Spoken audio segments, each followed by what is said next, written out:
thank you so much for the chance to be here at your home. I really appreciate it. Could you begin by introducing yourself? Yeah, sure. So my name's Nick Emberley. I grew up in Boothbay, Maine. I moved there in 2000 when I was in 6th grade.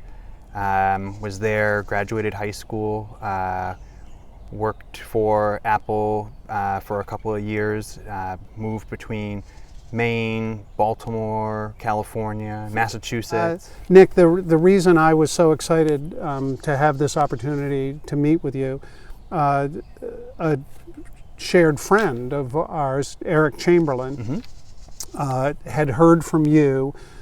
He was a teacher, and Boothbay Elementary School was what we called an exploration school at the very start of the MLTI, and you were there. Do you remember, we've heard stories that when those devices were first distributed to the kids, that it was a time of celebration, it was a birthday, it was a big deal. Do you remember the day the devices were distributed? Do you have any memory of that?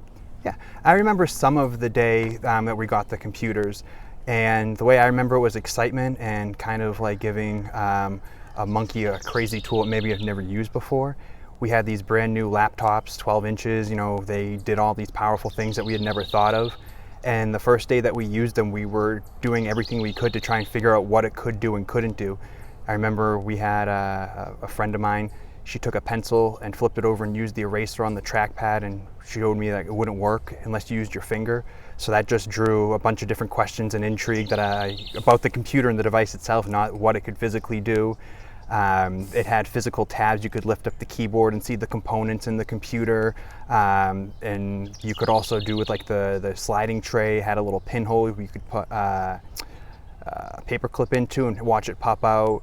The little magnetic latch on the top, as soon as it got close to closing, you could see the magnet pull the latch down, and so it was just the device itself was as magical as what it could do. And once we started using it, and the programs and research and presentations and just all the rest of the package deal essentially just made it a device of awe, essentially.